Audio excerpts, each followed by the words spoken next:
أعوذ بالله من الشيطان الرجيم بسم الله الرحمن الرحيم قل أعوذ برب الفلق تفسير سورة الفلق সূরা আল ফালাকের তাফসীর।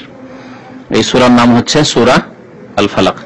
আচ্ছা, আমরা তো সূরা সূরা বলছি, তো সূরা মানে কি? তাহলে সূরা মানে টুকরা, তাহলে মনে আছে মাশাআল্লাহ। সূরা মানে হচ্ছে টুকরো। তো সূরাকে সূরা এই জন্য বলা হয় যে কোরআনের টুকরো, এক একটি অংশ। সূরা মানে অংশ। সূরা সুর বলা হয় চারিদিকের ওয়ালকে, দেওয়ালকে বলা হয়, দেওয়ালকে বলা হয়। প্রাচীন যুগে যে শহর হইতো, শহরের চারিদিকে কিন্তু দেওয়াল থাকতো। আজকাল বড় বড় শহর দেওয়াল দিয়ে আর ঘেরা সম্ভবপর নাই, কিন্তু আগের যুগে নবী সাল্লাল্লাহু আলাইহি ওয়াসাল্লামের জামানায় যে কোনো শহর যে হয়েছে বা তার আগেও তার আগে তারপরেও শহরগুলি চারিদিক থেকে ঘেরা থাকতো। এটা জানেন কিনা? যে নগরীর দ্বার খুলে দিয়েছে, এসব কথাবার্তা আছে। তো ওকে বলা হতো সুরুল বালাদ, শহরের চাহার দেওয়ারি বা শহরের দেয়াল। তো শহরের দেয়াল বলা হয় সুর, এই জন্য বলা হয় যে চারিদিক থেকে ঘেরা থাকে। সূরাকে সূরা এই জন্য বলা হয়, এক তো যে সূরা মানে একটা টুকরো, আর কোরআনের একটি অংশ হচ্ছে এক একটি সূরা। দুই নম্বর হচ্ছে যে এই সূরার একদিক অন্য দিক থেকে ঘেরা আছে। আরম্ভ এইদিকে আগের যে সূরা ছিল সেখান থেকে ঘিরে দিয়েছে, আর শেষ। তো এই জন্য সূরাকে সূরা বলা হয়। সূরাতুল ফালাক, ফালাক নামকরণ হয়েছে এই সূরার, কারণ এই সূরার প্রথম আয়াতে রয়েছে আল ফালাক শব্দটি। কুল আউযু বিরাব্বিল ফালাক, রব্বিল ফালাক। তো এই ফালাক শব্দটি নিয়ে নামকরণ হয়েছে। এর আগে বলা হয়েছে যে কোরআন কারীমের নাম, সূরার নামগুলি এইভাবে হয়েছে যে কোন একটি শব্দ হয়তো সেই সূরায় উল্লেখিত হয়েছে, তা দিয়ে নামকরণ হয়েছে, অথবা কোনো একটি বিশেষ ঘটনা বর্ণিত হয়েছে, সেই ঘটনাকে নিয়ে নামকরণ হয়েছে, অথবা কোনো বিষয় সম্পর্কে আলোচনা হয়েছে, বিষয় নিয়ে আলোচনা হয়েছে, সেই বিষয় দিয়ে নামকরণ করা হয়েছে। এইভাবে আল্লাহ রাব্বুল আলামিন এই সূরা ফালাকে কয়েকটি বস্তু থেকে বান্দাকে আশ্রয় গ্রহণ করার শিক্ষা দান করেছেন। কয়েকটি বিষয় থেকে বা কয়েকটি জিনিসের অনিষ্ট থেকে আল্লাহর আশ্রয় কামনার শিক্ষা দান করেছেন, যেগুলি মানুষের অনিষ্ট নিয়ে আসে, মানুষের ক্ষতি সাধন করে। তা এখানে বর্ণনা করা হয়েছে। প্রথম মিন শাররি মা খালাক, এক।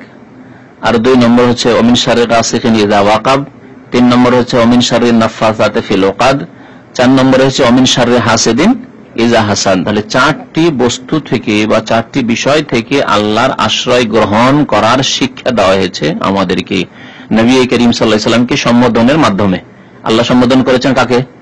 প্রিয় নবী সাল্লাল্লাহু আলাইহি ওয়াসাল্লামকে কুল বলে, হে নবী আপনি বলুন, আপনি বলুন মানে নিজেও আশ্রয় গ্রহণ করুন এবং আপনার উম্মতদেরকে, মুমিন মুসলিমদেরকেও এইভাবে আশ্রয় গ্রহণের শিক্ষা দান করুন, যে তোমরাও এইরকম ভাবে এসবের অনিষ্ট থেকে আল্লাহর আশ্রয় গ্রহণ করো। তরজমা আগে করে দিই, তার সাথে সাথে তখন তাফসীর করা হবে। কুল মানে আপনি বলুন, তাই না? আউযু আমি আশ্রয় নিচ্ছি বা আশ্রয় গ্রহণ করছি। চাওয়া এই জন্য অর্থ করি না যে এটি সূক্ষ্ম অর্থ নয়, যদিও কাছাকাছি অর্থ। কারণ আস্তাইযু মানে আশ্রয় কামনা করছি। সিন তা বাবে ইস্তেফাল থেকে আসলে ওর মানে হয় যে আশ্রয় কামনা করো। ফাস্তাইজ বিল্লাহ, ইস্তাগফারা মানে মাগফিরাত কামনা করা। আস্তাগফিরুল্লাহ বলছি মানে আল্লাহ তোমার কাছে মাগফিরাত মার্জনা কামনা করছি। গাফারা মানে মাফ করা, আর ইস্তাগফারা মানে মার্জনা মাফ কামনা করা। বুঝতে পারলেন? তাহলে মাফ চাওয়া। তো সিন তা যখনই যে কোনো ধাতুতে, আরবি ভাষার ধাতুতে, ফেলের ধাতুতে যখন সিন তা লাগিয়ে দেওয়া হয় তখন কামনার অর্থ বোঝায়, অতিরিক্ত কামনার অর্থ বোঝায়। যেমন গাফারা থেকে ইস্তাগফারা, গাফারা মানে মার্জনা করা, আর ইস্তাগফারা মার্জনা কামনা করা। ওই রকমই আযা ইয়াউযু মানে পানাহ নেওয়া, আর ইস্তাআযা মানে আশ্রয় গ্রহণ, আশ্রয় কামনা করা, আশ্রয় চাওয়া। তো এখানে আস্তাইযু বলা হয়নি, কি বলা হয়েছে? আউযু, আউযু, তাই না? সেই জন্য বলবো আমরা আশ্রয় গ্রহণ করছি বা আশ্রয় নিচ্ছি। আউযু আশ্রয় গ্রহণ করছি এক বচন, নাউযু বহু বচনের জামা। আমি আশ্রয় গ্রহণ করছি। তাহলে প্রত্যেককে যেন বলা হচ্ছে, নবী সাল্লাল্লাহু আলাইহি ওয়াসাল্লামকে প্রথম সম্বোধন, আর প্রত্যেক ব্যক্তিকে বলা হয়েছে যে তোমরা এইভাবে বলো, আউযু আমি আশ্রয় নিচ্ছি বা আশ্রয় গ্রহণ করছি। আউযু আমি আশ্রয় গ্রহণ করছি কার? বিরাব্বিল ফালাক, রবের, সবার রব, কিন্তু বিশেষ করে একটি বস্তু রবের কথা এখানে উল্লেখ করা হয়েছে, তা হচ্ছে ফালাক, ফালাকের রবের। ফালাক কি জিনিস আবার? ফালাক, ফালাকের বিভিন্ন অর্থ করেছেন তাফসীর কারগণ, সাহাবায়ে কেরাম তাবেঈন থেকে একাধিক অর্থ বর্ণনা করা হয়েছে। ফালাক এর একটি তাফসীর যেটি সবচাইতে প্রসিদ্ধ, যে তা হচ্ছে ফালাক মানে হচ্ছে ভোর, হ্যাঁ, প্রভাত, অর্থাৎ রাতের অন্ধকার দূরে সরে যাওয়া, তার মানে ভোর হওয়া। জি, ভোরের বা কিসের, প্রভাতের রবের প্রতিপালকের আশ্রয় গ্রহণ করছি আমি, মানে আল্লাহর আশ্রয় গ্রহণ করছি। ফালাকা মানে কোন জিনিসে ফাটল ধরা। ফালাকা এফলেকো মানে হচ্ছে কোন জিনিসে ফাটল ধরা বা কোন জিনিসকে বিদীর্ণ করা, ফেলে দেওয়া, হ্যাঁ, এই ফালাকার অর্থ হয়। এই জন্য কোরআনে কারিমে একটি আয়াত রয়েছে ফালেকুল হাব্বে ওয়ান নাওয়া। এখানে হাব্বন মানে হচ্ছে শস্য দানা, গম আছে, ধান আছে, তো এই খাদ্যদ্রব্যের যে দানা, যে বীজ আছে, বীজকে বলা হয়েছে এখানে। হাব মানে বীজ, এখানে ওয়ান নাওয়া হচ্ছে যেগুলি গাছের বীজ, যেমন খেজুরের বীজ, আমের বীজ, এগুলো হচ্ছে নাওয়া। আর যেগুলি হচ্ছে খাদ্যদ্রব্য, শস্য, তো সেগুলিকে বলা হয়েছে হাব, দানা আর কি। হাব মানে দানা। তো আল্লাহ রাব্বুল আলামিন কে এখানে বলা হয়েছে ফালেকুল হাব্বে ওয়ান নাওয়া, যিনি শস্য এবং বীজকে কি করেন, বিদীর্ণ করেন। কেমন করে? যখন মাটিতে তা বপন করা হয় বা মাটিতে পড়ে যায়, তারপরে যখন তার উপর বৃষ্টিপাত হয় বা পানি যখন পৌঁছে একটু রস পায়, তখন কি হয়? ফেটে ওঠে, দানাটি ফেটে কি হয়? মধ্যখান থেকে অঙ্কুর গজে ওঠে। হ্যাঁ, পেঁয়াজকে দেখছেন, যে কোনো জিনিস, এইরকমই বীজ, আমের বীজ দেখেছেন, আমের আঁটিটা ফেলে দিয়েছিলেন, আর ফেলে দেওয়ার পরে পানি রস পেয়েছে মাটিতে, তারপরে যতদিন পানি পায়নি কিন্তু গজে উঠতে পারেনি, যখনই একটু পানির রস পেয়েছে তারপরে কি হচ্ছে? আঁটিটি ফেটে তার থেকে গজিয়ে উঠেছে, তারপরে ধীরে ধীরে শক্তিশালী হলো, গাছ হয়ে গেল। একে বলা হয়েছে ফালাকুল হাব্বে ওয়ান নাওয়া। তাহলে এখানে ফালাকা মানে কি হলো? বিদীর্ণ করা। কোরআনে কারিমে আরো আল্লাহ বলছেন ফালাকুল ইসবাহি ওয়া জাআলাল লাইলা সাকানা। আল্লাহ হচ্ছেন ভোরকে বিদীর্ণকারী, মানে যিনি ভোর নিয়ে আসেন, রাতের অন্ধকারকে দূরে করে দিয়ে, সরিয়ে দিয়ে ভোরকে নিয়ে আসেন। এখানে ফালাক শব্দ ব্যবহার করা হয়েছে। তো ফালাক মানে ভোর, এটি হচ্ছে প্রসিদ্ধ তাফসীর, যে যিনি কিসের, প্রভাতের রব, তার আশ্রয় গ্রহণ করছি, এটি হচ্ছে প্রসিদ্ধ তাফসীর। এই একটি মনে রাখেন আগে। তারপরে অনেক তাফসীর কারগণ বলেছেন, শেখ ইবনে উসাইমিনের জুজে আম্মা পারা তাফসীর আছে আমার কাছে, দেখবেন, উনি লিখেছেন যে শুধু এই তাফসীরে সীমিত রাখার কোন যুক্তি নেই। কারণ ফালাকা মানে যখন আল্লাহর ক্ষেত্রে এই কোরআনে এই গুণগুলি আসছে, যে তিনি শস্য, খাদ্য দ্রব্য, তারপরে বীজ কে কি করেন, বিদীর্ণ করেন, তখন সেই অর্থগুলি শামিল। সুতরাং এখানে যদি বলি যে যিনি বিদীর্ণের কি রব, তিনি রাতের অন্ধকারকে বিদীর্ণ করে সকাল নিয়ে আসেন, ভোর নিয়ে আসেন, এবং খাদ্যদ্রব্যকে, বীজকে বিদীর্ণ করে তিনি গাছপালা, শস্য শ্যামলকে উদ্গত করেন, তিনি এসবের রব। এই সবগুলি অর্থ এই ফালাক শব্দে শামিল। তাহলে এই কথা বললে আল্লাহ রাব্বুল আলামিনের যে ব্যাপক গুণ রয়েছে ফালাকের ক্ষেত্রে, সবগুলি গুণ এখানে শামিল হয়ে যায়। সেসবের রব তিনি, তার আশ্রয় গ্রহণ করছি। আল্লাহ রাব্বুল আলামিনের এই আয়াতে একটি গুণ বর্ণনা করা হয়েছে, লক্ষণীয়, তাই না? কি? রাব্বুল ফালাক। পক্ষান্তরে সূরা নাসে কয়েকটি গুণ আল্লাহর বর্ণনা করা হয়েছে, রাব্বুন নাস, মালিকুন নাস, ইলাহুন নাস, তিনটি গুণ বর্ণনা করা হয়েছে, ঠিক না? আর এখানে আল্লাহর একটি গুণ বর্ণনা করার পরে বাকিগুলি চাওয়া হয়েছে। বাকি যেসব অনিষ্ট রয়েছে সেগুলি থেকে আশ্রয় কামনা করা হয়েছে বা আশ্রয় গ্রহণ করা হয়েছে বা গ্রহণের শিক্ষা দিয়েছেন আল্লাহ রাব্বুল আলামিন। প্রথম যে অনিষ্টতা হচ্ছে মিন শাররি মা খালাক, আল্লাহ যে সমস্ত জিনিস সৃষ্টি করেছেন তার অনিষ্ট থেকে আমি আশ্রয় গ্রহণ করছি। মিন শাররি, অনিষ্ট হতে, মা খালাক, ওই সব জিনিসের, ওই সব বস্তুর যা আল্লাহ কি করেছেন, সৃষ্টি করেছেন। তো আল্লাহ কি সৃষ্টি করেছেন? 2-4টি জিনিস, 2-4 হাজারটি জিনিস, না সমস্ত জিনিস? তাহলে যদি এরকম অর্থ করি যে মিন শাররি মা খালাক মানে সমস্ত সৃষ্টির অনিষ্ট থেকে আমি কি করছি, আল্লাহর আশ্রয় গ্রহণ করছি, আল্লাহর শরণ নিচ্ছি। জি, আল্লাহ সৃষ্টির অনিষ্ট থেকে। সৃষ্টি যখন সব শামিল, তাহলে আর একটি একটি করে বলার দরকার নেই। তবুও তাফসীর কারগণ বলেছেন যে আল্লাহ ইবলিসকে কে সৃষ্টি করেছেন? আল্লাহ না অন্য কেউ? ইবলিসকে আল্লাহ সৃষ্টি করেছেন। কেউ কেউ তাফসীর করেছেন মিন শাররি মা খালাক মানে ইবলিসের অনিষ্ট থেকে আল্লাহ আশ্রয় গ্রহণ করেছে, খাস করার কোনো দরকার নেই। সাপ, বিচ্ছু কে সৃষ্টি করেছেন? আল্লাহ। তাহলে মিন শাররি মা খালাক বলে যে ব্যক্তি আশ্রয় গ্রহণ করলো, সেই ব্যক্তি সাপ বিচ্ছুর অনিষ্ট থেকে, যে আল্লাহ আমাকে যেন সাপে দংশন না করে, বিচ্ছুতে যেন কামড় না দেয়, দংশন না করে, এর থেকে আশ্রয় গ্রহণ করলো না করলো না? চোর ডাকাতকে কে সৃষ্টি করেছেন? ছিনতাইকারীকে, খুনিকে, সন্ত্রাসীকে, সবকে আল্লাহ সৃষ্টি করেছেন। তাহলে তাদের থেকে আশ্রয় গ্রহণ করা হলো না হলো না?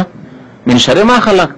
এইরকমই যত কিছু পৃথিবীতে আছে সমস্ত সৃষ্টির অনিষ্ট থেকে আল্লাহর আশ্রয় গ্রহণ করা যায়। তাহলে এই একটি কথায়, এই একটি আয়াতে যেন আপনি সমস্ত আপনার অনিষ্টের বস্তু থেকে আপনি কি করলেন? আল্লাহর কাছে আশ্রয় চেয়ে নিলেন, বা আল্লাহর আশ্রয় গ্রহণ করলেন। আল্লাহ তোমার কাছে আমি আশ্রয় নিলাম, তুমি বাঁচাও এই সমস্ত জিনিসের অনিষ্ট থেকে। মিন শাররি মা খালাক।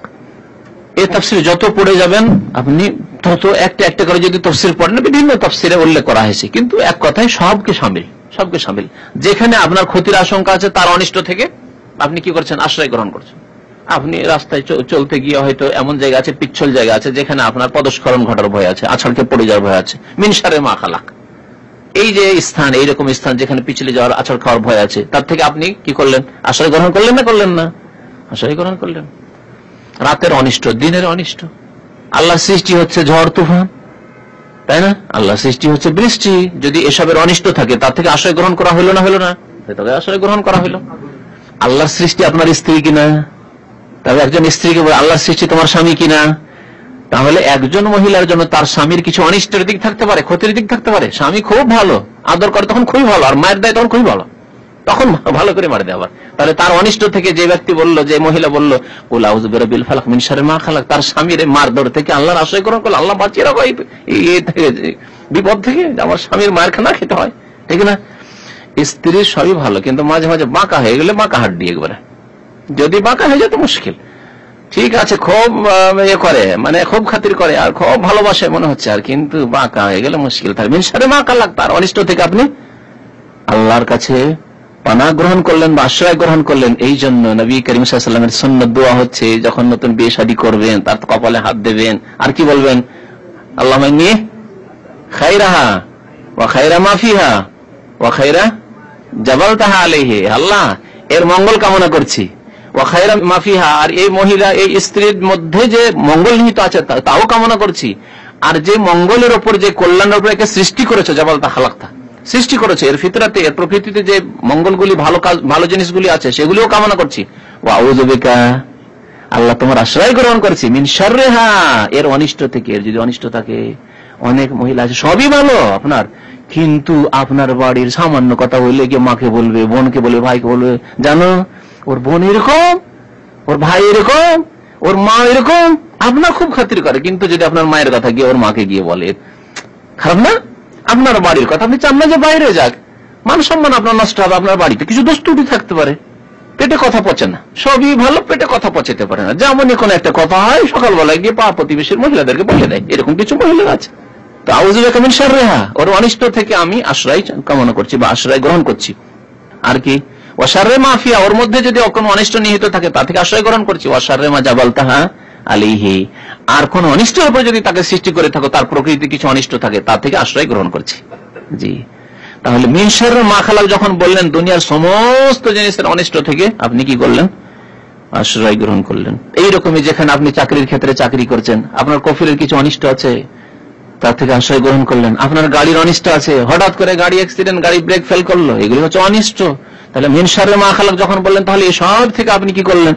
আশ্রয় কামনা করলেন। তাহলে মিন শাররি মা খালাককে যদি একটু ব্রড মাইন্ড হয়ে, এন্ডেড হয়ে, যদি আপনি মনটাকে প্রশস্ত করে তাফসীর করা শুরু করেন, তাহলে তাফসীর করে শেষ করা যাবে না, তাফসীর করে শেষ করতে পারবেন না। আপনি যত বলবেন, দুনিয়াতে অনিষ্টর শেষ নেই, কত রকমের যে অনিষ্ট আছে। আপনি পাকা ড্রাইভার, কিন্তু গাড়ি যদি পাঞ্চার হয়ে যায়, আপনার আর কন্ট্রোলে থাকবে? হঠাৎ করে যদি এমন কিছু হয় যে পিছন দিক থেকে, সামনে দিকে, চারিদিক থেকে গাড়ি, আর হঠাৎ করে যদি এইরকম জায়গায় হাইওয়ে যদি গাড়ি থেমে যায়, তাহলে আপনার কত বিপদ বলেন দেখি।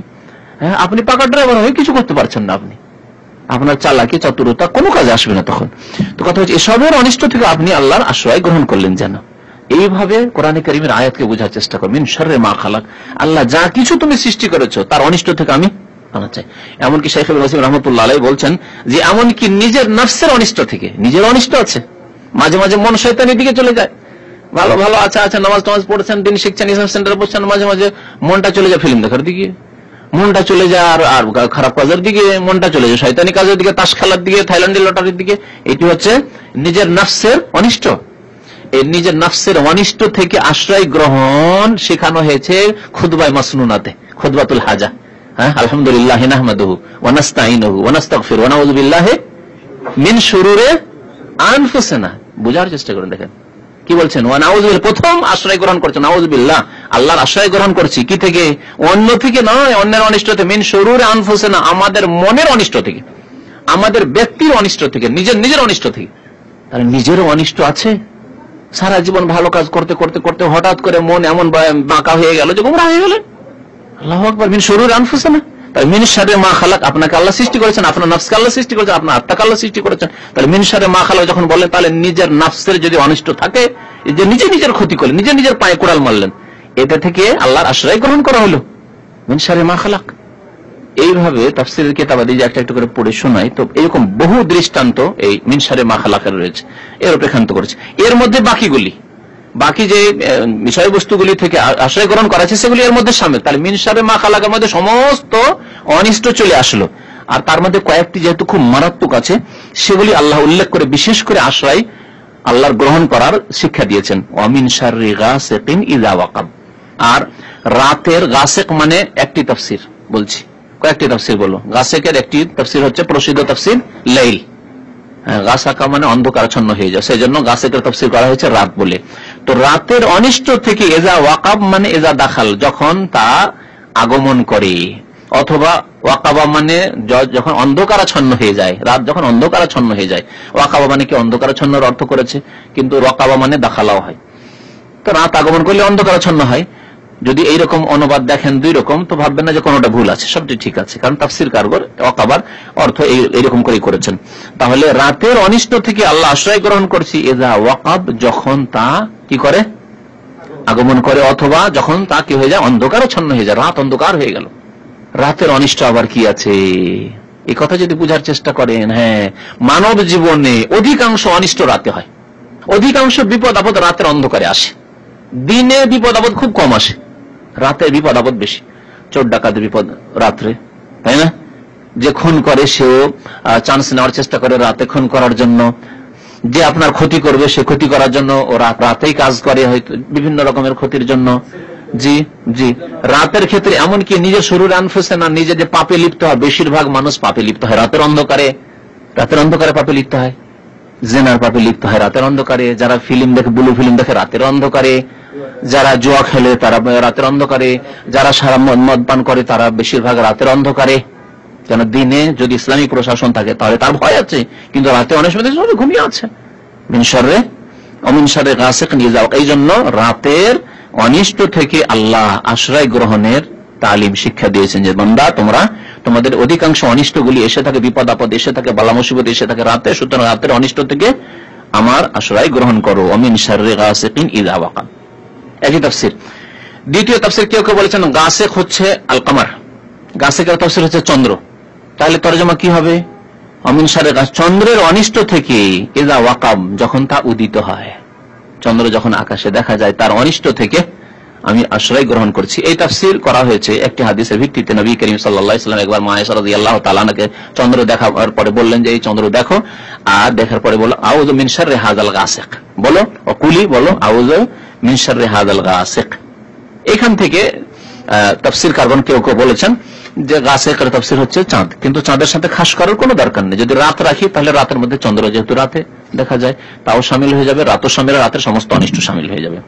কেউ তৃতীয় তাফসীর গাসিকের তাফসীর করেছে কাউকাব বলে, তারকা, নক্ষত্র রাজি। তাহলে তারকা এবং নক্ষত্রের অনিষ্ট থেকে আমি আশ্রয় গ্রহণ করি। আল্লাহ ভালো জানে চন্দ্রের অনিষ্ট কি হতে পারে, তারকার অনিষ্ট কি হতে পারে, কিন্তু এই তাফসীরগুলি সাহাবায়ে কেরাম তাবেঈন থেকে উল্লেখিত হয়েছে। লিখেছেন আব্দুল্লাহ বিন আব্বাস রাদিয়াল্লাহু তাআলা আনহুমা, তার মত এবং কয়েকজন তাবেঈদের মত যে গাসিক হচ্ছে লাইল, ইযা আকবালা বিজালামিহি, যখন অন্ধকারাচ্ছন্ন হয়। আর কেউ তাফসীর করেছেন কাউকাবের, যেমন আবু হুরায়রা রাদিয়াল্লাহু তাআলা আনহু বর্ণনা করেছেন। আর ইমাম ইবনে জারীর আরো একটি উক্তি বর্ণনা করেছেন যে চন্দ্র, আর তা বর্ণনা করেছেন আয়েশা রাদিয়াল্লাহু তাআলা আনহা থেকে, কারণ নবী করিম সাল্লাল্লাহু আলাইহি ওয়াসাল্লাম তাকে বলেছেন, তিরমিজি এবং নাসাঈতে হাদিস আছে যে তাআউযি বিল্লাহি মিন শাররি হাযাল গাসিক ইযা ওয়াকাব, তুমি আল্লাহর আশ্রয় গ্রহণ করো বা আল্লাহর কাছে পানাহ চাও মিন শাররি হাযাল গাসিক, এই চন্দ্রের অনিষ্ট থেকে, ইযা ওয়াকাব, যখন এই চন্দ্র যে দেখা দিবে, চন্দ্র যখন দেখা দিবে। জি, তারপরে কি বলছেন আল্লাহ রাব্বুল আলামিন, অমিন শাররি নাফাসাতে ফিল উকাদ, অমিন শাররি নাফাসাতে ফিল উকাদ। শার মানে তো জানাই হয়েছে, হ্যাঁ, এর আগে। নাফাসাত, নাফাসা মানে হচ্ছে ফুঁক দেওয়া, নাফাসা মানে ফুঁক দেওয়া, নাফাসা আর নাফাখা, নাফাসা আর নাফাখা দুটোর মানে ফুৎকার দেওয়া। কোন পার্থক্য আছে? ভাষাবিদরা সামান্য পার্থক্য করেছেন, যে নাফাখ মানে শুধু ফুঁক বিনা থুথুতে, আর যদি ফুকের সাথে থুথু বেরোয় একটু সামান্য, তাহলে একে নাফাস বলা হয়, নাফাস।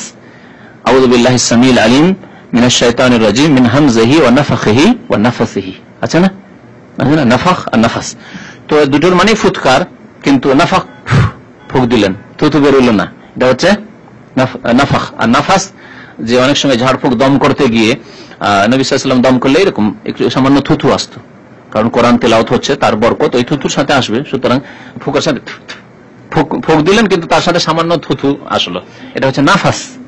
এখানে অমিন শাররিন নাফাসাতে ফিল উকাদ, এবং ওই সব নারীদের, নাফাসাত যেহেতু স্ত্রীলিঙ্গ মুয়ান্নাসের সিগা, জামা মুয়ান্নাস সালিম, সেজন্য আমি এই অর্থ করছি, ওই সব মহিলাদের অনিষ্ট থেকে যারা গ্রন্থিতে ফুৎকার দিয়ে থাকে, বা গ্রন্থিতে ফুৎকার দানকারিনী মহিলাদের, নারীদের অনিষ্ট থেকে আমি কি করছি? আল্লাহর আশ্রয় গ্রহণ করছি। তো গ্রন্থিতে ফুৎকার দানকারিনী কারা? জাদুকারিনী, জাদুকারিনী।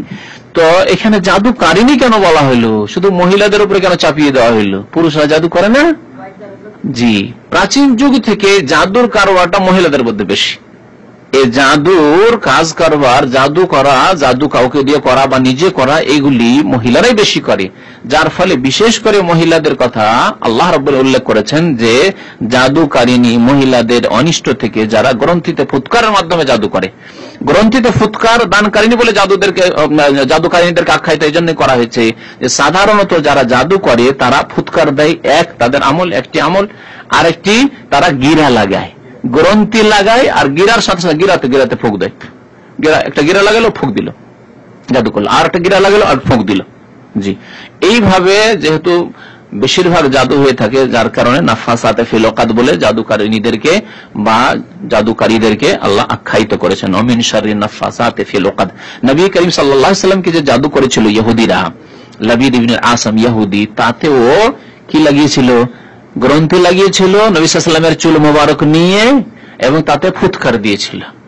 জি, এই মর্মে যেহেতু সূরা ফালাক এবং নাস নাযিল হয়েছে, এই 11টি আয়াত নাযিল হয়েছে, ওয়ামিন শাররিন নাফাসাতে ফিল উকাদ। তাহলে অর্থ বুঝে গেলেন, তাই না? কিভাবে অর্থ করবেন? উকাদ উকদাতুনের জামা, উকদাতুন মানে একটি গ্রন্থি, একটি গিরা, আর উকাদ মানে অনেকগুলি গিরা।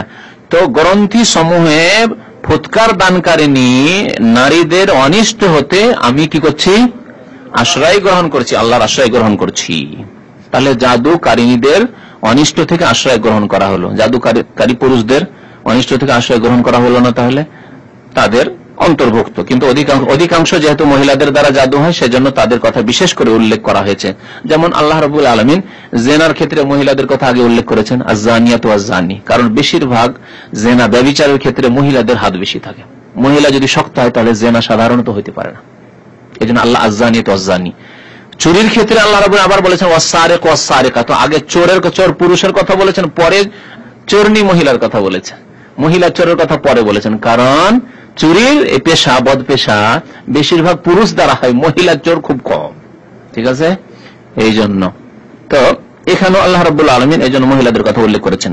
আর একটি তাফসীর যদি বলি, তাহলে নারী পুরুষ সবাই শামিল, এই তাফসীর করা হয়। তা হচ্ছে যে নাফাসাত মানে শুধু মহিলারা নয়, জাদুকারিনী নয়, বরং এখানে একটি মৌসুফ উজ্জ আছে, মাহজুফ আছে, তা হচ্ছে আনফুস, নাফসের জামা, আমিন শাররিল আনফুসি নাফাসাত। আর নাফস মানে ব্যক্তি, নাফস মানে কি? ব্যক্তি, আর ব্যক্তি পুরুষ হতে পারে, ব্যক্তি মহিলা হতে পারে। তাহলে এইরকম আয়াত ছিল আসলে, আমিন শাররিল আনফুসি নাফাসাতে ফিল উকাদ, ওই সব ব্যক্তির অনিষ্ট থেকে আমি আশ্রয় গ্রহণ করছি যারা গ্রন্থি সমূহে কি করে থাকে? ফুৎকার দিয়ে থাকে, সে ব্যক্তি মহিলা হোক অথবা পুরুষ হোক। মনে থাকবে এই তাফসীর, আমিন শাররিল আনফুস আন-নাফাসাতি। আর আনফাস মৌসুফ, নাফাসাতে ওর সিফাত, ওর গুণ বর্ণনা করা হয়েছে এমন ব্যক্তিদের যারা ফুৎকার দান করে থাকে ফিল ওকাদ গ্রন্থি সমূহে। তাহলে এই আয়াত দ্বারা কাদের থেকে আশ্রয় গ্রহণ করলেন? আল্লাহর জাদুকর বা জাদুকারী অথবা জাদুকারিনীদের থেকে আশ্রয় গ্রহণ করলেন আল্লাহর। আর তারপরে আয়াত অমিন শাররি হাসিদিন ইযা হাসাদ, হিংসুক ব্যক্তির অনিষ্ট হতে আশ্রয় গ্রহণ করছি ইযা হাসাদ, যখন কি করে? সে হিংসা করে, যখন হিংসা করে। তো হিংসুক ব্যক্তির অনিষ্ট থেকে, একটা হিংসা হচ্ছে ব্যাপক অর্থ, যে কোনো হিংসা করুক, যে কোনো ধরনের হিংসা করুক, আপনার দৈহিক ক্ষেত্রে, আপনার বিবাহ সাথে একটা ভালো পরিবার তাই সেই জন্য হিংসা করুক, আপনি ভালো একটা চাকরি পেয়েছেন তার জন্য হিংসা করুক, ঠিক না? বিভিন্ন ক্ষেত্রে হিংসা হতে পারে, সমস্ত রকমের হিংসাকে সামিল। অথবা পাশাপাশি কলিগ হিসাবে চাকরি করছেন আর আপনার জনপ্রিয়তা আলহামদুলিল্লাহ হয়েছে, আপনাকে সবাই ভালোবাসছে, কর্মকর্তা অথবা মালিকরা, সেই জন্য হিংসা শুরু হয়েছে, বেশিরভাগ এই হিংসাগুলি হয়। অথবা যে কোনো ক্ষেত্রে হিংসা করুক না কেন, সমস্ত ক্ষেত্রে হিংসাকে সামিল। অমিন শাররি হাসিদিন, হিংসুকের অনিষ্ট হতে আশ্রয় গ্রহণ করেছি ইযা হাসাদ, যখন কি করে? হিংসা করে। আরেকটি তাফসীর, খাস তাফসীর করছি, তা হচ্ছে যে বদনজর থেকে আয়াতে আশ্রয় গ্রহণ করা হয়েছে, কারণ যেই ব্যক্তির দ্বারা বদনজর লাগে, কুদৃষ্টি লাগে, সেই ব্যক্তি হিংসুক হয়। যখন হিংসার নজরে কারো দিকে তাকায় বা কারো ধন সম্পদের দিকে তাকায়, কারো কোনো কিছু জিনিসের দিকে তাকায়, কারো গাড়ি বাড়ির দিকে তাকায়, কারো ছেলে মেয়েদের দিকে তাকায়, কারো ধন সম্পদের দিকে তাকায়, তখন বদনজর লাগে। আর যদি আল্লাহর ফয়সালার উপর, আল্লাহ যে যাকে যতটা দিয়েছেন তার উপর খুশি হয়ে তাকায়, তাহলে কোনোদিন বদনজর লাগবে না। বুঝতে পেরেছেন? আপনার নতুন গাড়ি, আরে হ্যাঁ এত সুন্দর গাড়ি, হ্যাঁ বিদেশি, আবার এত সুন্দর গাড়ি, হ্যাঁ রে অমুক দেশের লোক, আর এত সুন্দর গাড়ি, এত নতুন মডেলের গাড়ি, বদনজর লেগে যাবে, খুব সম্ভাবনা রয়েছে। জি, ওই রকমই যদি বিদেশি মানুষ আর এত সুন্দর ভাবে ভালো পোস্টে চাকরি করেন আর ভালো কাজকর্ম করেন, হ্যাঁ বেতন কত হচ্ছে? 2000, হ্যাঁ 2000 3000 বেতন, আমরা 1000-1500 পাই না, আর এত মেহনতের কাজ করতে হয়, এত বেতন, বদনজর লেগে যাওয়া হয়েছে। তাহলে কারণ অন্তরে হিংসা সৃষ্টি হয়েছে। তাহলে যে কোনো বদনজর ওয়ালা ব্যক্তি যার বদনজর লাগে, তার প্রথম অন্তরে হিংসা সৃষ্টি হয়, তারপরে অনেক সময় জবানে তা উচ্চারিত হয়, আর তখন তার প্রতিক্রিয়া হয় ওই বস্তুর উপর বা ব্যক্তির উপর বদনজরের। সুতরাং যে কোনো ব্যক্তি যার বদনজর লাগে সে হচ্ছে হাসেদ, হিংসুক। আপনার 5টা-7টা ছেলে হয়েছে, হ্যাঁ 7 ছেলে আপনার, 10 ছেলে মেয়ে আপনার, বদনজর লাগবে, ভয় আছে। অমিন শাররি হাসিদিন ইযা হাসাদ, কেউ যখন এইরকম বলবে তখন সাথে সাথে বলেন আল্লাহুম্মা ইন্নী আউযু বিকা মিন শাররি হাসিদিন ইযা হাসাদ। বুঝতে পেরেছেন? তাহলে আগের আয়াতে ছিল জাদুর বিষয়বস্তু, আর শেষ আয়াতে রয়েছে কিসের? বদনজরের বিষয়বস্তু, যার দ্বারা বহু মানুষের ক্ষতি হয়, জাদুর দ্বারা বহু মানুষের প্রাণ নাশ হয়, বহু মানুষের কত কি নষ্ট হয়ে যায়, স্বামী স্ত্রী দাম্পত্য জীবন নষ্ট হয়ে যায়, বহু মানুষের ছেলে মেয়ে ধ্বংস হয়ে যায়, বহু মানুষের বাড়িঘর নষ্ট হয়ে যায়, বহু মানুষের গাড়ি বাড়ি নষ্ট হয়ে যায়, কত কি নষ্ট হয় এই জাদু দিয়ে। হ্যাঁ, জাদু, বান, এগুলো তো জানেন, তাই না? বানটাও জাদু। আর বদনজর দ্বারা অনেকের প্রাণ নাশ হয়, অনেকের ছেলে মেয়ে ধ্বংস হয়ে যায়, অনেকের বাড়িঘর ধ্বংস হয়ে যায়, অনেকের গাড়ি অ্যাক্সিডেন্ট হয়ে যায়, অনেকের কত রকমের বিপদ আপদ আসে এই বদনজর লাগার কারণে। অনেকের বাকশক্তি শেষ হয়ে যায়, ভালো বলতে পারে, আরে এত সুন্দর বলতে পারে রে, বদনজর লেগে গেল, বাকশক্তি চলে গেল হয়তো তার। এখানে একজন ইমাম সাহেব ছিলেন, ওর দাড়ি এত সুন্দর দাড়ি ছিল, নিজে বলছেন খুব সুন্দর দাড়ি ছিল, এখন দাড়ি নেই, দেখি দাড়িগুলো খোঁজ হয়ে আছে। ইমাম সাহেব আর ভালো আবার বক্তব্য করতে পারে, তো জিজ্ঞেস করলেন কি ব্যাপার, এত সুন্দর বক্তব্য, দাড়ি রাখে না? যে দাড়ি থাকেই না তার, ঝরে পড়ে যায় তার দাড়ি, বদনজর লেগেছে কোন লোকের, আর দাড়ি থাকেই না তার, এই মুসিবত তার উপরে এসেছে, বদনজরের মুসিবত। তাহলে যেই ব্যক্তি আল্লাহর কাছে এবার আশ্রয় গ্রহণ করবে, অমিন শাররি হাসিদিন ইযা হাসাদ, হিংসুক ব্যক্তির অনিষ্ট থেকে, অর্থাৎ বদনজর যেই ব্যক্তির লাগে তার অনিষ্ট থেকে, ইযা হাসাদ যখন সে বদনজর লাগাবার চেষ্টা করে বা তার সে খারাপ দৃষ্টিতে তাকায়, যখন আশঙ্কা আছে বদনজর লাগার, তখন আমি কি করি? আল্লাহর আশ্রয় গ্রহণ করি। বুঝতে পারলেন? অমিন শাররি হাসিদিন ইযা হাসাদ। আরেকটি কথা বাকি আছে, আল্লাহ তো এতটুকু বললে হতো, অমিন শাররি হাসিদিন, হিংসুকের অনিষ্ট থেকে আমি আশ্রয় গ্রহণ করছি, আবার ইযা হাসাদা কেন লাগাইলেন? আল্লাহ এই শিক্ষা কেন দিলেন যে যখন হিংসা করে সবসময় তার থেকে আশ্রয় গ্রহণ করে? হয়তো লোকটি ভালো, আপনার সাথে কাজকর্ম করে, কিন্তু মাঝে মাঝে হিংসা করে। জি, সুতরাং যখন হিংসা করে তখন তার অনিষ্ট থেকে আশ্রয় গ্রহণ করি। ঠিক আছে? আর আরেকটি জিনিস যে অমিন শাররি হাসিদিন, হিংসুকের অনিষ্ট থেকে আশ্রয় গ্রহণ করি যদি বলা হয়তো, তাহলে হিংসুকের অনিষ্ট থেকে, তাহলে হয়তো হাজার বার সে হিংসা করে, যখন তখন সে হিংসা করে, সব সময় কি আপনি সামিল করলেন না? ইজা হাসাদ, যখনই আল্লাহ শিখিয়ে দিলেন যেন আপনি যতদিন সে বাঁচবে আর যতদিন সে হিংসা করতে থাকবে, যতদিন সে বদনজর লাগাবার চেষ্টা করবে, আর যখন যখন সে চেষ্টা করবে তখন তখন আপনি যেন আল্লাহর কাছ থেকে আগে প্রোটেকশনের ব্যবস্থা নিয়ে নিয়েছেন, হেফাজতের ব্যবস্থা নিয়েছেন, যে আল্লাহ আমি তোমার আশ্রয় গ্রহণ করে নিয়েছি। যখন হিংসা করবে তুমি হেফাজতকারী, যখন হিংসা করবে তখন হেফাজতকারী, যখন বদনজর লাগাবার চেষ্টা করবে তখন আমি তুমি হেফাজতকারী। ইজা হাসাদ, ইজা হাসাদ, যখন যখন সে হিংসা করবে তখন আমি হিংসুকের অনিষ্ট থেকে আশ্রয় গ্রহণ করি। অমিন শাররি হাসিদিন ইজা হাসাদ। কত সুন্দর দোয়া আল্লাহর পক্ষ থেকে, কত সুন্দর দোয়া। জি, আয়াতগুলি শেষ হলো, দু একটি হাদিস শোনাই আয়াতগুলি তাফসিরে বা এই সূরার তাফসিরে। একবার জিবরাইল আলাইহিস সালাম নবী করিম সাল্লাল্লাহু আলাইহি সাল্লামের কাছে আসলেন, অসুস্থ ছিলেন নবী করিম সাল্লাল্লাহু আলাইহি সাল্লাম। বললেন এসে জিবরাইল আলাইহিস সালাম যে ইশতাকাইতা ইয়া মুহাম্মদ, হে মুহাম্মদ সাল্লাল্লাহু আলাইহি সাল্লাম আপনি অসুস্থ হয়ে পড়েছেন। ফাকালার নাম, বললেন নবী সাল্লাল্লাহু আলাইহি সাল্লাম হ্যাঁ আমি অসুস্থ। তখন জিবরাইল আলাইহিস সালাম শিখাচ্ছেন এই দোয়া, ওয়াহি নিয়ে আসছেন, বিসমিল্লাহি আরকিকা মিন কুল্লি দাইন ইউজিকা ওয়া মিন শাররি কুল্লি হাসিদিন ওয়া আইনিন আল্লাহু ইয়াশফিকা। আল্লাহর নাম নিয়ে আপনাকে আমি ঝাড়ফুঁক করছি। জি, এই দোয়া যেমন শিখাচ্ছেন তেমন জিবরাইল আলাইহিস সালাম স্বয়ং চিকিৎসাও করছেন। জিবরাইল আলাইহিস সালাম নিজেই এই দোয়া পড়ে কি করেছেন, নবী সাল্লাল্লাহু আলাইহি ওয়াসাল্লামের অসুস্থতার চিকিৎসা করেছেন। বিসমিল্লাহ, আল্লাহর নাম নিয়ে বা আল্লাহর নামের বরকতের সাথে, আল্লাহর নামের সাহায্যের সাথে, বাকে যে অর্থে নেবেন, বা সাহায্যের অর্থ হয় বা বরকতের অর্থ হয়, সাথের অর্থ হয়, সেই জন্য আমি এসব অর্থ করলাম। আল্লাহর নামের সাহায্যের সাথে, আল্লাহর নাম নিয়ে সাহায্য চাওয়া যায়। আল্লাহর নামের বরকতের সাথে, আল্লাহর নাম দ্বারা বরকত হাসিল করা যায়। এইরকম আল্লাহর নামকে সাথে নিয়ে সবসময়, অন্তরে নিয়ে সবসময় আল্লাহর নামে আমি স্মরণ করি আর আল্লাহর আশ্রয় গ্রহণ করি, বা আল্লাহর নাম নিয়ে আমি করছি, ঝাড়ফুঁক করছি। আর কিকা মানে ঝাড়ফুঁক করছি। মিন কুল্লি দাইন, প্রত্যেক ব্যাধি হতে, দা মানে রোগ, প্রত্যেক রোগ ব্যাধি হতে, ইউজিকা যা আপনাকে কষ্ট দিয়ে থাকে, অমিন শাররি কুল্লি হাসিদিন আর প্রত্যেক হিংসুকের অনিষ্ট হতে, ও আইনিন আর প্রত্যেক বদনজর লাগানোওয়ালা ব্যক্তির বা বদনজরওয়ালা ব্যক্তির অনিষ্ট হতে। তাহলে এখানে আইনের কথাও চলে আসলো। তাহলে হাসেদের অর্থই হচ্ছে আইন, যা ওই আয়াতের তাফসীর, এখানে আইন চলে আসছে হাদিসে। আল্লাহ ইয়াশফিক, আল্লাহ আপনাকে আরোগ্যতা দান করুন। আল্লাহ ইয়াশফিক, আল্লাহ আপনাকে আরোগ্যতা দান করুন। হাদিসটি মুসলিম শরীফে রয়েছে, সহিহ মুসলিমের রিওয়ায়াত। সুতরাং আপনি ওই রকমই আপনার ছেলে, আপনার স্ত্রী, আপনার কেউ আপনজন বা যে কোনো ব্যক্তি, তাকে আপনি যদি ঝাড়ফুঁক করেন, বলেন বিসমিল্লাহ আরকিকা মিন কুল্লি দাইন ইউজিকা ওয়া মিন শাররি কুল্লি হাসিদিন ওয়া আইনিন আল্লাহু ইয়াশফিকা, বারবার পড়বেন এবং ফুঁক দেবেন। নবী করিম সাল্লাল্লাহু আলাইহি সাল্লামকে যে জাদু করা হয়েছিল, এই রিওয়ায়াতটি বিভিন্ন হাদিসের কিতাবে রয়েছে। বুখারী শরীফের রিওয়ায়াতটি এখানে আপনাদের সামনে শোনাচ্ছি আমি। বলছেন আন আয়েশা রাদিয়াল্লাহু তাআলা আনহা, আয়েশা রাদিয়াল্লাহু তাআলা আনহা বর্ণনা করেছেন, ক্বালাত কানা রাসূলুল্লাহ সাল্লাল্লাহু আলাইহি ওয়াসাল্লাম, নবী সাল্লাল্লাহু আলাইহি ওয়াসাল্লামকে জাদু করা হয়।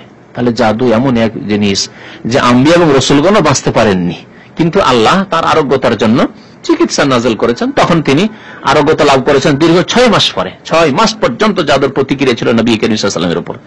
হাত, তাহলে আমার আপনার উপর জাদু প্রতিক্রিয়া হইতে পারে। এই জন্য সকাল বিকাল নামাজের পরে, 5 ওয়াক্ত নামাজের পরে যে জিকির আজকার গুলি আছে, এগুলির দ্বারা নিজেকে প্রতিরক্ষার ব্যবস্থা, নিজের প্রতিরক্ষার ব্যবস্থা করা, নিজেকে হেফাজতে রাখার ব্যবস্থা করা, এগুলি হচ্ছে অগ্রিম হেফাজতের ব্যবস্থা। যে সূরা ফালাক নাস আছে, এগুলি অগ্রিম প্রতিরক্ষার জন্য। আল্লাহর আশ্রয় আগে থেকে আপনি গ্রহণ করলেন, আপনি অসুস্থ হননি, আলহামদুলিল্লাহ, আপনাকে জাদু লাগেনি, আপনাকে বদনজর লাগেনি, আপনার পরিবারের লোককে বদনজর লাগেনি, জাদু লাগেনি, আগে থেকে আপনি এই দোয়াগুলি সকাল বিকাল পড়ছেন, 5 ওয়াক্ত নামাজের পরে পড়ছেন। জানেন যে 5 ওয়াক্ত নামাজের পরে এই সূরা ফালাক নাস এগুলি পড়া সুন্নত। তারপরে মাগরিব আর ফজরে 3 বার করে পড়া হাদিসে রয়েছে, মুস্তাহাব। তো এই আমলগুলি করলে মানুষ অগ্রিম হেফাজতের ব্যবস্থা রাখলো। আর আরেকটি হচ্ছে যে বিপদ আসার পরে, বালা মুসিবত আসার পরে চিকিৎসার ব্যবস্থা, তাও সেই ক্ষেত্রেও প্রযোজ্য এই সূরাগুলি, সূরা ফালাক এবং নাস, দুটি কথাই মনে রাখবেন। তো নবী করিম সাল্লাল্লাহু আলাইহি ওয়াসাল্লামকে জাদু করা হয়েছিল হাত্তা কানা ইয়ারা আন্নাহু ইয়াতিন নিসা, এমনকি তার ধারণা হইতো, নবী সাল্লাল্লাহু আলাইহি ওয়াসাল্লামের ধারণা হইতো যে আন্নাহু ইয়াতিন নিসা, তিনি স্ত্রীগণের কাছে আগমন করেছেন, এসেছেন, অর্থাৎ সহবাস করেছেন। বেখিয়াল হয়ে যেত অনেক সময়, ওয়ালা ইয়াতিন, অথচ তাদের কাছে তিনি আসেননি, এরকম হইতো। আর কেউ কেউ এইটুকু ব্যাখ্যা করেছেন যে অনেক সময় তিনি স্ত্রীদের কাছে গমন করার জন্য ইচ্ছা করতেন, কিন্তু ক্ষমতা হইতো না। একটি হচ্ছে বিশেষ রকমের জাদু সেহের, এটি হচ্ছে যৌন ক্ষমতার উপর জাদুর প্রতিক্রিয়া। অনেক সময় আপনার শরীরের উপর জাদু করেনি, কিন্তু আপনার যৌন ক্ষমতার উপর কি করা হয়েছে, জাদু করে দেওয়া হয়েছে। যার ফলে আপনি সুস্থ মানুষ ছিলেন, মাশাআল্লাহ, আপনার ছেলে মেয়ে হয়েছে এর আগে, আর আপনার এই যৌন চাহিদা ছিল, ক্ষমতা ছিল, এখন কিছুই নেই, আপনার চাহিদাই হয় না। ইচ্ছা হয় না স্ত্রীর কাছে দেওয়া, বরং দেখতে ইচ্ছা হয় না। কি এখানে আসে, বিরক্ত করতে আসে, পাশে কেন আসে, এখানে কেন শুইতে আসে, বসতে কেন আসে, কথা কেন বলতে আসে, বিরক্তি বোধ হয়। এইরকম জাদু অনেককে হয়ে থাকে। নবী সাল্লাল্লাহু আলাইহি সাল্লামকে এই ধরনের জাদু করেছিল এই শয়তান ইহুদি। কালা সুফিয়ান, সুফিয়ান বলছেন, সুফিয়ান সৌরি অথবা সুফিয়ান বিন ওয়াইনা, দুইজন মুহাদ্দিস ছিলেন। এখানে স্পষ্ট করা, ও হাযা আসাদ্দ মা ইয়াকুনু মিনাস সিহর, বলছে এই রকমের জাদু হচ্ছে সবচাইতে শক্ত জাদু, যে স্ত্রীর কাছে যাওয়ার ক্ষমতাকে একবারে ছিনিয়ে নেওয়া, ক্ষমতাকে ধ্বংস করে দেওয়া। এটি সবচাইতে ধ্বংসাত্মক জাদু, মারাত্মক জাদু। এজা কানা কাজা, যদি এইরকম হয় যে একজন লোক স্ত্রীর কাছে যেতে পারতো, খুব সুস্থ লোক ছিল, তারপর হঠাৎ করে আর স্ত্রীর কাছে যেতে পারেন না। ফাকালা ইয়া আয়েশা, বললেন নবী সাল্লাল্লাহু আলাইহি ওয়াসাল্লাম, হে আয়েশা, আলিমতে আন্নাল্লাহ কাদ আফতানি ফিমা ইস্তাফতাহু ফিহি, তুমি কি জানো যে আমাকে আল্লাহ রাব্বুল আলামিন জানিয়ে দিয়েছেন এমন এক ব্যাপারে, যে ব্যাপারে আমি আল্লাহর কাছে জানতে চেয়েছিলাম। আফতানি মানে আমাকে আল্লাহ জানিয়েছেন, জ্ঞাত করেছেন এমন ব্যাপারে যে সম্পর্কে আমি জানতে চেয়েছিলাম আল্লাহর কাছে, যে আল্লাহ আমাকে জাদু করা হয়েছে, এই জাদুর চিকিৎসা কি হতে পারে, কেমন করে এই জাদুর বিপদ থেকে আমি বাঁচবো, এখন উদ্ধার পাবো। তানি রাজুলানি, দুইজন মানুষ স্বপ্নে নবী সাল্লাল্লাহু আলাইহি ওয়াসাল্লামের কাছে আসছেন, তারা ফেরেশতা। ফাকাদা আহাদুহুমা ইনদা রাসি ওয়াল আখারু ইনদা রিজলি, স্বপ্নে একজন এসে নবী সাল্লাল্লাহু আলাইহি ওয়াসাল্লামের মাথার কাছে বসে গেলেন, ওয়াল আখারু ইনদা রিজলি, আর আরেকজন পায়ের কাছে নবী সাল্লাল্লাহু আলাইহি ওয়াসাল্লামের। ফাকালা, বলছেন, আল্লাযী ইনদা রাসিল আখার, একজন যে ব্যক্তি মাথার কাছে বসে আছে, সেই ব্যক্তি পায়ের কাছে বসা ব্যক্তিকে, মানে ওই ফেরেশতাকে বলছেন, মা বালুর রাজুল, এই লোকের হয়েছে কি? স্বপ্নে দেখেন না এরকম, অনেক সময় দেখেন, হয়েছে কি? কালা, তখন ওই যে পায়ের কাছে বসে আছে সে ফেরেশতা বলছে, মাতবুবুন মানে মাসহুরুন, জাদুকৃত ব্যক্তি, একে জাদু করা হয়েছে। মাতবুবুন মানে একে জাদু করা হয়েছে। কাল ওমান তাব্বাহু মানে মান সাহারাহু, কে কি জাদু করেছে? কাল লাবিদ ইবনে আসাম, আসামের ছেলে লাবিদ ইহুদি এই জাদু করেছে। রাজুলুম মিন বানি যুরাইক খালিফুন লিয়াহুদ, বানু যুরাইক গোত্রের একজন ব্যক্তি, যে ইহুদিদের বন্ধু, মদিনার ইহুদিদের বন্ধু। কানা মুনাফিকান, এই ব্যক্তি মুনাফিক ছিল। লাবিদ ইবনে আসাম তাহলে মুনাফিক ছিল, ইহুদিদের যোগ সাজসে, তাদের যেহেতু বন্ধু গোত্রের ছিল, এ করেছিল, জাদু করেছিল। কাল ওয়াফিমা, কিসে জাদু করেছে? জাদু তো করেছে। তাহলে জাদু বিশেষ কিছু জিনিস নিয়ে করা হয়, আপনার কাপড়ের কিছু অংশ, আপনার ঘাম হোক, আপনার চুল দাড়ি হোক, আপনার চিরুনি হোক, আপনার যে কোনো জিনিস হোক, এরকম যা আপনার সংস্পর্শে থাকে তার কিছু একটা জিনিস নিয়ে জাদু করা হয়, বা একাধিক জিনিস নিয়ে জাদু করা হয়। নবী সাল্লাল্লাহু আলাইহি ওয়াসাল্লামকে কিভাবে জাদু করা হয়েছে? কালাফি মুস্তিন ওয়া মুশাতাতিন, মুস্তিন চিরুনিতে, ওয়া মুশাতাতিন আর চিরুনিতে যে চুলগুলি উঠে, চিরুনি করতে গিয়ে চুলগুলি যে চিরুনিতে ধরে চলে আসে, সেই চুলগুলিতে, মুস্ত আর মুশাতা, তাহলে চিরুনির কিছু দানা ভেঙে নিয়েছিল, আর মুশাতা কিছু চুল ওই চিরুনি থেকে নিয়েছিল। কালা ওয়া আইনা, এই জাদু কোথায় করা হয়েছে? জাদু করে তাতে গ্রন্থি লাগিয়ে একটি কূপে গিয়ে পাথর দিয়ে চাপা দিয়ে রেখে দিয়েছে, আর সেই কূপের পানি লাল হয়ে গিয়েছিল সেই জাদুর বিষের কারণে।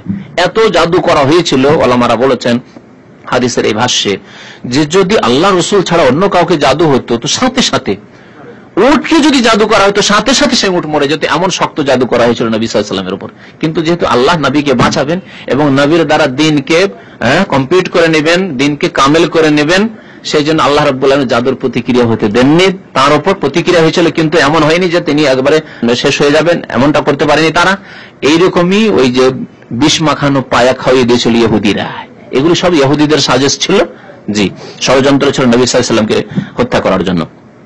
ওয়াইনা কোথায়? কালাফি জুফে তালাতিন জাকারিন, পুরুষ খেজুর গাছের যে ওপরের যে কি বলেন ওটাকে আমরা মুজ বলি, ওপরের নরম অংশটুকু যেটা থাকে, তাতে এই করা হয়েছে। তাহাতা রাউফাতিন ফি বিরে জারওয়ান, জারওয়ান নামক কূপে একটি পাথরের নিচে চাপা দেওয়া আছে।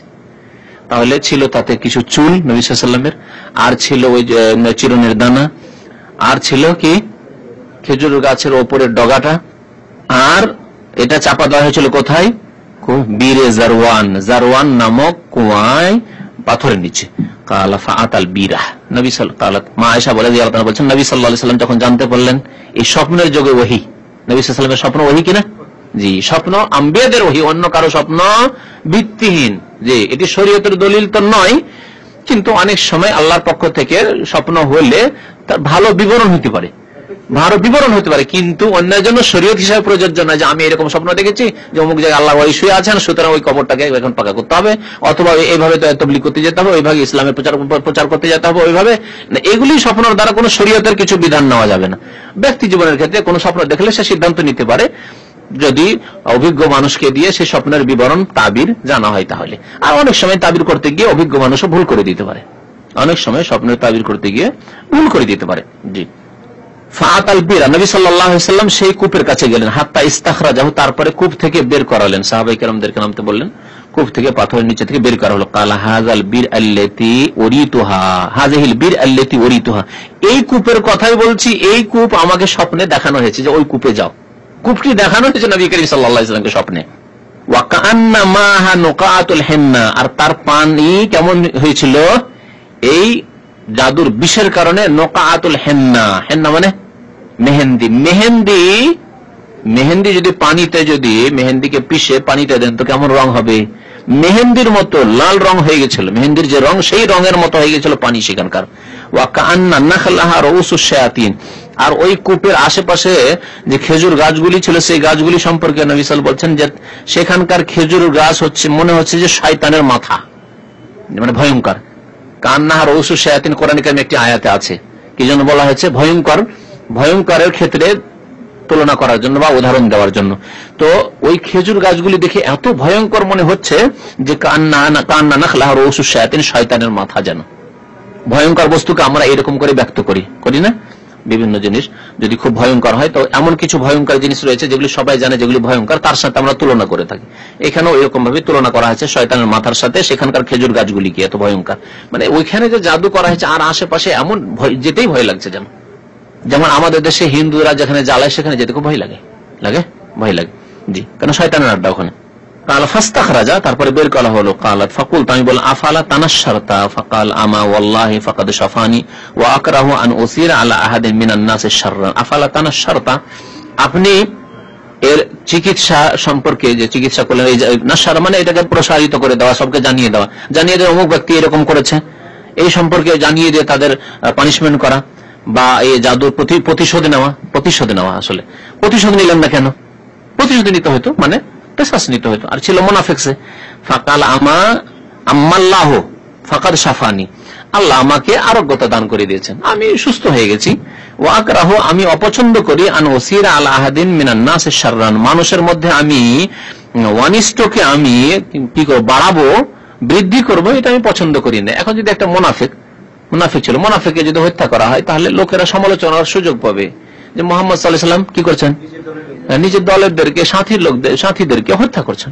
এই কথা বলার সুযোগ দেব না, সেই জন্য এই ব্যাপারটিকে আর বাড়াবাড়ি করলাম না নিয়ে। জি, তাহলে তানাশার তার অর্থ এখানে নসরা মানে জাদুর চিকিৎসা করা হয়। জাদুর চিকিৎসা আবার দুই রকম হয়, যেমন কিতাবুত তাওহীদে পড়েছেন, জাদু দিয়ে জাদুর চিকিৎসা যেটি হারাম, আর জাদুর চিকিৎসা কোরআন সুন্নাহর দোয়া দিয়ে শরীয়ত সম্মত, সেটি নসরা, কিন্তু শারঈ নসরা। আর এখানে তানাশারতা মানে তাদের শাস্তি করলেন না, বা তাদেরকে শাস্তি দিলেন না, বা তাদের উপর হদ কায়েম করলেন না। নবী সাল্লাল্লাহু আলাইহি ওয়াসাল্লাম বলেছেন না, এই জন্য যে আল্লাহ আমাকে শেফা দিয়ে দিয়েছেন, যেটা আমার উদ্দেশ্য ছিল, কামনা ছিল, আর আমি চাই না যে এই সম্পর্কে বাড়াবাড়ি হলে বা তাদেরকে শাস্তি দেওয়া হলে এটা নিয়ে মানুষরা সুযোগ পাবে আর আরো মানে ক্ষতি হবে ইসলামের, এটা আমি চাই না। নবী সাল্লাল্লাহু আলাইহি ওয়াসাল্লাম এই জন্য বড় বড় মুনাফিকদেরকে জানা সত্ত্বেও তাদেরকে কোনো শাস্তি দিতেন না, এই হিকমতের কারণে। নিজের নফসের ক্ষেত্রে, হ্যাঁ এটাও ঠিক, নবী সাল্লাল্লাহু আলাইহি ওয়াসাল্লাম নিজের নফসের ক্ষেত্রে প্রতিশোধ নেন, এখানেও নিলেন না নবী সাল্লাল্লাহু আলাইহি ওয়াসাল্লাম, প্রতিশোধ নেন ব্যক্তিগত ক্ষেত্রে। কিন্তু যদি হদ হয়, হদের ক্ষেত্র হয়, তাহলে হদের ক্ষেত্রে কারো হদকে মাফ করার ইখতিয়ার নেই, রাষ্ট্রনেতার হদ মাফ করার ইখতিয়ার নেই। তাজির যদি হয় মানে শাস্তিমূলক কোন শাস্তি, তাহলে সেই ক্ষেত্রে হালকা কম বেশি করতে পারে। কিন্তু মানে একটা লোক চুরি করেছে, তার হাত কাটা ফরজ, এই ক্ষেত্রে সেটাকে পরিবর্তন করতে পারে না, এটা হদ। এরকম একটা লোককে খুন করেছে, তাহলে খুনের বদল খুন, এই খুনকে মাফ করার ইখতিয়ার রাখে না, এটি হদ। আর যেগুলি তাজির, হয়তো কোন রকমের কারোর সাথে বেইমানি করেছে, অন্যায় করেছে, এই ধরনের অন্যায় যদি হয় যেগুলি হদ পর্যন্ত পৌঁছে না, এক কথা শরীয়তে যে হদগুলি মানে দণ্ডবিধান রয়েছে, দণ্ডবিধান পর্যন্ত পৌঁছে না, তাহলে সেই ক্ষেত্রে কম বেশি করতে পারে। নবী করিম সাল্লাল্লাহু আলাইহি ওয়াসাল্লাম নিজের ক্ষেত্রে প্রতিশোধ নেননি, কিন্তু ওই যে মহিলা বিষ দিয়েছিল, অন্যান্য সাহাবীরা যেহেতু ইন্তেকাল করেছিলেন বিষ খেয়ে, সেজন্য ওই মহিলাকে হত্যা করা হয়েছিল। আল্লাহ যেন আমাদেরকে নেক আমলের তৌফিক দান করেন, কোরআন কারীম বুঝার এবং তার প্রতি আমল করার জন্য আল্লাহ তৌফিক দান করেন। আল্লাহ যেন আমাদের গুনাহ খাতা মাফ করেন। সত্য পথে চলার জন্য আল্লাহ তৌফিক দান করেন। আমিন। সাল্লাল্লাহু আলা নবিয়িনা মুহাম্মদ ওয়া আলা আলিহি ওয়া সাহবিহি আজমাইন।